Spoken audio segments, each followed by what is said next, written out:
5 দফা দাবিতে কুয়েত শিক্ষার্থীদের আলটিমেটাম শেষ হচ্ছে দুপুরে। হামলাকারীদের বিচারের আওতায় আনা হবে জানালেন উপদেষ্টা আসিফ মাহমুদ। এই ধরনের একটি ফ্যাসিবাদী দল যারা নাজিদের মতো গণহত্যা চালিয়েছে তাদের বাংলাদেশ থেকে নির্মূল করা উচিত। আইন শৃঙ্খলা পরিস্থিতির উন্নতি এবং নির্বাচনের রূপরেখা ঘোষণার দাবিতে কয়েক জেলায় বিএনপির গণসমাবেশ, অংশ নেবেন কেন্দ্রীয় নেতারা। গাজীপুরের কোনাবাড়ি কাশিমপুর সড়ক যেন ভোগান্তির নাম। খানাখন্দে ভরা সড়কে প্রায় ঘটছে দুর্ঘটনা। সংস্কার কাজে ধীর গতিতে ক্ষুব্ধ স্থানীয়রা।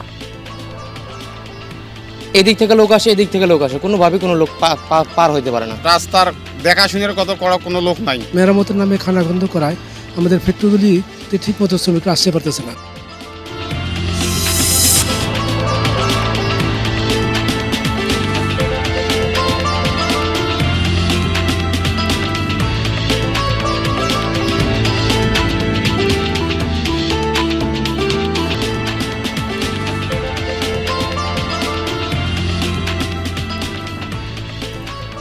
আমন্ত্রণ সংবাদ সারাদেশে। এতক্ষণ শিরোনাম দেখছিলেন, পুরো খবর জানাতে সঙ্গে আছি নাবিলা সোহার। খুলনা প্রকৌশল বিশ্ববিদ্যালয়ে হামলার বিচার, ছাত্র রাজনীতি সম্পূর্ণ নিষিদ্ধ করা সহ 5 দফা দাবি মেনে নিতে আজ বেলা 1টা পর্যন্ত আলটিমেটাম দিয়েছে শিক্ষার্থীরা। নির্ধারিত সময়ের মধ্যে দাবি পূরণ না হলে ক্লাস পরীক্ষা বন্ধ রাখার ঘোষণা দেওয়া হয়েছে। মঙ্গলবার দুই পক্ষের সংঘর্ষে রণক্ষেত্র হয়ে ওঠে খুলনা প্রকৌশল বিশ্ববিদ্যালয় কুয়েট। আহত হন অর্ধ শতাধিক। এজন্য ছাত্রদলকে দায়ী করেছে সাধারণ শিক্ষার্থীরা। তবে ছাত্রদল পাল্টা দায়ী করেছে ছাত্র শিবির ও নিষিদ্ধ ছাত্রলীগকে। এই ঘটনার সুষ্ঠু তদন্ত এবং শিক্ষার্থীদের দাবি মেনে নেওয়ার আশ্বাস দিয়েছেন উপাচার্য। যতক্ষণ না 5 দফা দাবি মানা হচ্ছে ততক্ষণ এই মানববন্ধন চলবে। ভিসি ওই মেডিকেলের মধ্যেই আছে, আর ছাত্ররা এখন তার সামনে দাঁড়ানো। ভিসি এখন মেডিকেলে আছে, আমরা একটা মানববন্ধন দিছি, আমাদের ছাত্ররা এখন মেডিকেলের সামনে সবাই জড়ো হবে এবং আমাদের 5 দফা দাবি না মানা পর্যন্ত আমরা এই কার্যক্রম চালিয়ে যাব। আমাদের যথেষ্ট পরিমাণে ফোর্স মোতায়েন ছিল অত্র এলাকাতে। দিনের বেলা তো আমাদের বিপুল সংখ্যক ফোর্স এখানে মজুদ আছে, যৌথ বাহিনী আশেপাশেই আছে, তারা বিভিন্ন জায়গাগুলোতে ভিজিলেন্ট আছে। এ বিষয়ে ব্রিফিং করছেন শিক্ষার্থীরা, সরাসরি যাচ্ছে সেখানে। নিঃস্বার্থ ক্ষমা প্রার্থনার সাথে সাথে ভিসি, প্রভিসি, পরিচালক, ছাত্র কল্যাণকে পদত্যাগ করতে হবে। আমাদের সর্বশেষ দাবি, কুয়েট প্রশাসন থেকে এই ঘটনার, এই ন্যাক্কারজনক ঘটনার প্রতি ক্ষমা প্রার্থনা করে একটি আনুষ্ঠানিক বিবৃতি প্রকাশ করতে হবে। সেখানে কুয়েট প্রশাসনের পক্ষ থেকে আমাদেরকে কোনো রকম সহযোগিতা না করার জন্য দায়ভার গ্রহণ করে বিবৃতি প্রদান করতে হবে।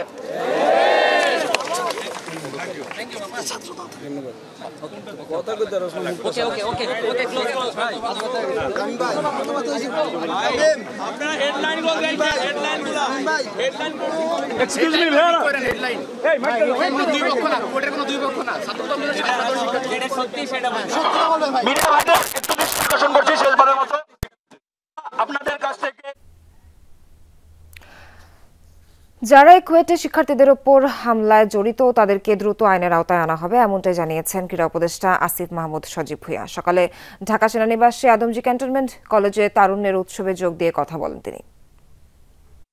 শুধু নিষিদ্ধ করে একটি এরকম সংগঠনকে তার রাজনৈতিক কার্যক্রম পুরোপুরি বন্ধ করা যায় না। আওয়ামী লীগ জামাতকে নিষিদ্ধ করেছিল 2008 সালে, কিন্তু তাকে রাজনৈতিক করা থেকে বিরত করতে পারেনি। আমরা শুধু নিষিদ্ধ না, আমরা মনে করি যে এই ধরনের একটি ফ্যাসিবাদী দল যারা নাজিদের মতো গণহত্যা চালিয়েছে তাদের বাংলাদেশ থেকে নির্মূল করা উচিত এবং সেটা করার জন্য নিত্য প্রয়োজনীয় পণ্যের মূল্য সহনীয় রাখা, আইন শৃঙ্খলা পরিস্থিতির উন্নতি, নির্বাচনী রোডম্যাপ ঘোষণা সহ বিভিন্ন দাবিতে কয়েক জেলায় সমাবেশ করছে বিএনপি। কেন্দ্রীয় কর্মসূচির অংশ হিসেবে জামালপুর, সিলেট, নোয়াখালী, কুষ্টিয়া, রাজবাড়ী, পিরোজপুর ও কিশোরগঞ্জে আজ সমাবেশ করছে বিএনপি। প্রধান অতিথি হিসেবে উপস্থিত এতে অংশ নিচ্ছেন কেন্দ্রীয় নেতারা। সমাবেশের প্রস্তুতি শেষ হয়েছে, কোথাও কোথাও শুরু হয়ে গেছে স্থানীয় নেতাদের বক্তৃতা। এরই মধ্যে সমাবেশস্থলে ভিড় করেছেন তৃণমূল কর্মীরা। নিত্যপণ্যের দাম ক্রয় ক্ষমতার মধ্যে রাখার পাশাপাশি ফ্যাসিস্ট শক্তি যেন আবার মাথাচাড়া দিয়ে উঠতে না পারে সে দাবি নেতাকর্মীদের।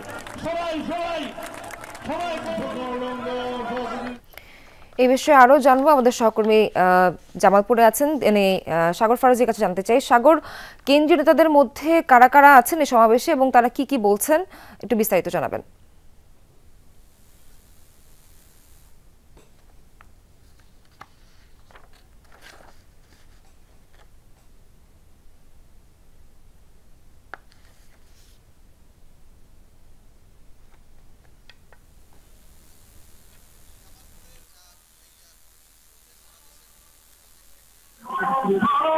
সকাল 11:30 যে জেট এই হয়েছে। আমি যদি একটু এই অনুষ্ঠান হচ্ছে যেখানে মূল্যবৃদ্ধি আইন শৃঙ্খলা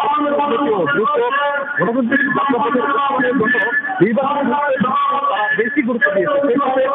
রাষ্ট্র মূলত যে রাষ্ট্রের কিন্তু আসলে যে যারা অবস্থা রয়েছে কিন্তু যে দাবি রয়েছে এই রয়েছে। এছাড়া যদি আমি অনুষ্ঠানে প্রধান অতিথি হিসেবে উপস্থিত রয়েছে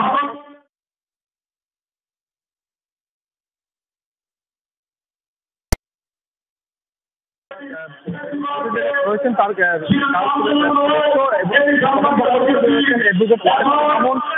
জামালপুর জেলা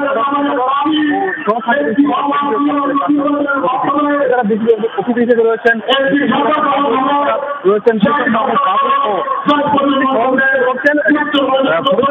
কবির তালুকদার আমিন। তারা আমরা অনেক মানুষের সমাগম দেখতে পাচ্ছি। সাগর ফরাজি জামালপুর থেকে বিস্তারিত জানাচ্ছিলেন, ধন্যবাদ আপনাকে। গোপালগঞ্জের কাশিয়ানীতে যাত্রীবাহী বাস পিকআপের মুখোমুখি সংঘর্ষ হয়েছে, মারা গেছেন একজন, আহত কমপক্ষে 11। প্রত্যক্ষদর্শীরা জানায় ভোরে ঢাকা খুলনা মহাসড়কে সংঘর্ষ হয়। খুলনা থেকে ছেড়ে আসা ঢাকাগামী যাত্রীবাহী ফাল্গুনী পরিবহন পোনা বাসস্ট্যান্ড এলাকায় পৌঁছালে গোপালগঞ্জগামী একটি পিকআপের সাথে মুখোমুখি সংঘর্ষ হয়। দুমড়ে মুচড়ে যায় পিকআপ ও বাসের সামনের অংশ। স্থানীয়রা আহতদের উদ্ধার করে কাশিয়ানী হাসপাতালে নিলে চিকিৎসক একজনকে মৃত ঘোষণা করেন। তার পরিচয় এখনও শনাক্ত হয়নি। এছাড়া 3 জনের অবস্থা আশঙ্কাজনক বলেও জানিয়েছেন চিকিৎসক। তবে দুর্ঘটনার কারণ ও চালকদের বিষয়ে এখনও কিছু জানা যায়নি বলে জানিয়েছে পুলিশ।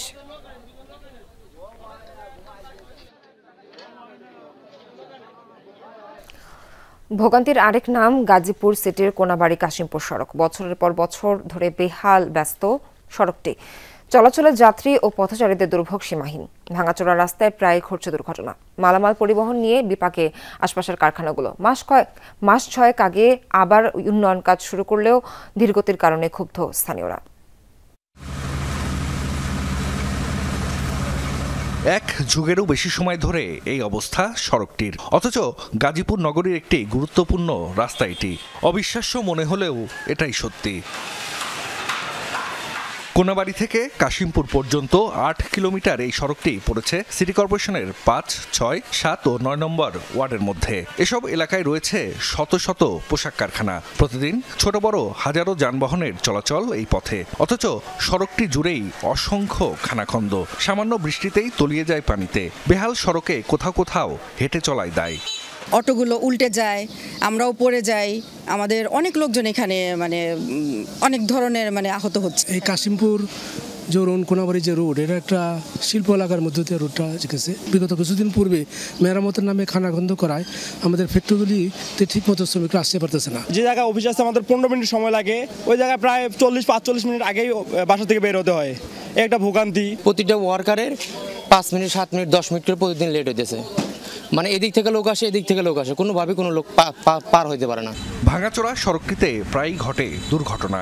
যানবাহন চালকদের কাছে যেন আতঙ্কের এক নাম কোনাবাড়ি কাশিমপুর আঞ্চলিক সড়ক। মাঝে মধ্যে 2-1 জায়গায় সংস্কার হলেও তা টেকেনি বেশি দিন। দীর্ঘদিনেও সড়কটি ঠিক না হওয়ায় ক্ষুব্ধ স্থানীয়রা। এখান দিয়ে তো মোটরসাইকেল তো দূরের কথা, মানুষ চলাই তো বড় দুষ্কর। যে অবস্থা দেখা যাচ্ছে রাস্তার দেখাশোনার কত করা কোনো লোক নাই। যাত্রীর দুর্ভোগ্য, গাড়িওয়ালার দুর্ভোগ্য।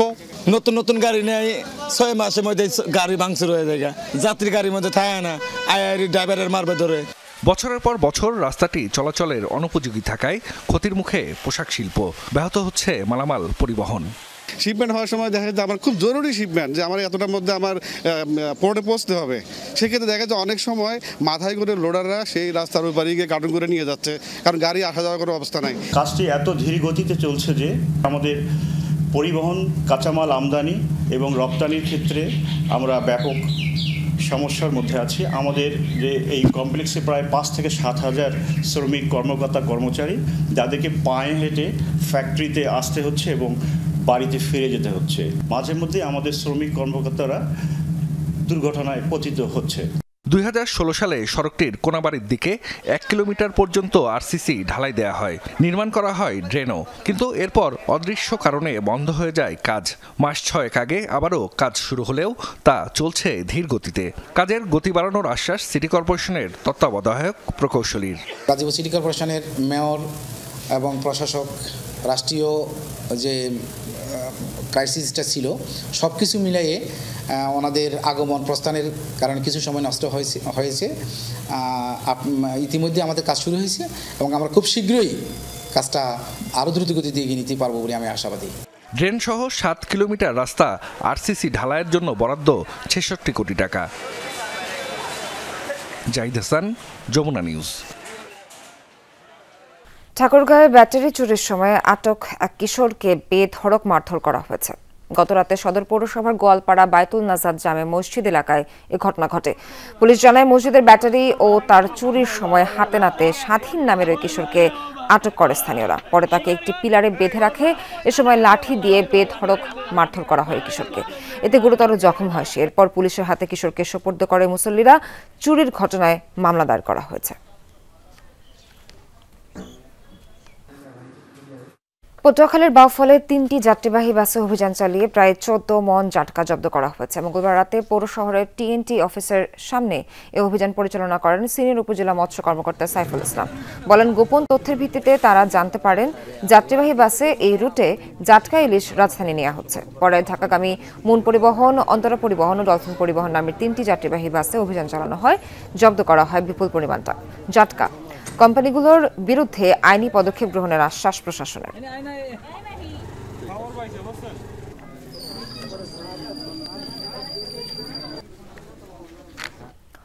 16 বছর ধরে বন্ধ বগুড়ার সরকারি আজিজুল হক কলেজের 3টি ছাত্রাবাস। পরিত্যক্ত ভবনগুলো মাদক সেবীদের নিরাপদ আখড়ায় পরিণত হয়েছে। 6 বছর আগে ছাত্রীদের জন্য একটি আবাস নির্বাচনের কাজ শেষ হলেও এখনও কাজ শুরু করতে পারেনি কর্তৃপক্ষ। পরিত্যক্ত ভবন, নিরিবিলি বাধাহীন পরিবেশ। উত্তর জনপদের অন্যতম পুরনো কলেজের শের-ই বাংলা ফজলুল হক হল পরিণত হয়েছে মাদক সেবীদের আখড়ায়। শুধু এই একটি ছাত্রাবাসই নয়, বগুড়ার সরকারি আজিজুল হক কলেজের ছাত্রদের আরও 2টি আবাস বন্ধ হয়ে আছে প্রায় 16 বছর ধরে। বছর কয়েক আগে চালুর উদ্যোগ নেওয়া হলেও শেষ পর্যন্ত তা হয়নি। একে তো ছাত্রাবাসের অভাবে ভোগান্তিতে শিক্ষার্থীরা, অন্যদিকে মাদক সেবনের নিরাপদ আশ্রয়ে রূপ নিয়েছে ছাত্রাবাসগুলো। তালমনিয়ার থেকে এখানে পড়াশোনা করতে আসে, গাইবান্ধা, এদিকে সিরাজগঞ্জ, রাজশাহী, নাটোর থেকে আসে। আসলে হল একটা অনেক গুরুত্বপূর্ণ। বিভিন্ন জায়গায় মেসে থাকতে হয় এবং অনেক হয়রানির শিকার হয়েছে। অর্থনৈতিক একটা ব্যাপার স্যাপার আছে। ছাত্র নেতারা বলছেন, ভবন বরাদ্দের জন্য কলেজ কর্তৃপক্ষের কাছে দাবি জানানো হয়েছে। 24 অভ্যুত্থান কিন্তু দেখিয়ে দিয়েছে আমরা কিন্তু ফ্যাসিস্টকে প্রতিহত করেছি সেই সময়। তাহলে আমরা আর একাধিপত্য কোনো ছাত্র সংগঠন কোনো হলগুলোতে যেন না করতে পারে, সেই বিষয়ে আমরা জোর দাবি জানাবো। আমাদের অধ্যক্ষ মহোদয়ের সাথে এই বিষয়টি নিয়ে বসেছিলাম এবং তিনি আমাদেরকে আশ্বস্ত করেছে যে অতি তাড়াতাড়ি যত দ্রুত সম্ভব এই হলগুলো চালু করবে। অধ্যক্ষ বলছেন, দীর্ঘদিন ব্যবহার না থাকায় ছাত্রাবাসগুলো সংস্কারেরও অনুপযোগী হয়ে পড়েছে। এগুলোর জন্য দরকার বড় অঙ্কের বরাদ্দ। তবে 6 বছর আগে নির্মাণ কাজ শেষ হওয়া দ্বিতীয় ছাত্রী আবাসটি শিগগির খুলে দেওয়ার কথা বলছেন প্রতিষ্ঠান প্রধান। এই 16-17 বছরে চালু যেগুলো ছিল সেগুলো স্বাভাবিকভাবেই ব্যবহার না হওয়ার ফলে ব্যবহার অনুপযোগী হয়ে পড়েছে। মেয়েদের হল একটা নতুন তৈরি হয়েছে। আমরা আশা করছি খুব অল্প সময়ের মধ্যে এটা অল্প কিছু সংস্কার করতে হবে, হয়তো এটা আমরা চালু করব ইনশাআল্লাহ। 2009 সালে ছাত্রলীগ ও ছাত্র শিবিরের সংঘর্ষের জেরে একযোগে বন্ধ ঘোষণা হয় এই কলেজের শের-ই বাংলা ফজলুল হক হল, শহীদ তিতুমির হল ও শহীদ আক্তার আলী মুন হল। মেহেরুল সুজন, যমুনা নিউজ, বগুড়া। দর্শক, এখানেই শেষ করছি সংবাদ সারাদেশের আয়োজন। সাথে থাকার জন্য সবাইকে ধন্যবাদ।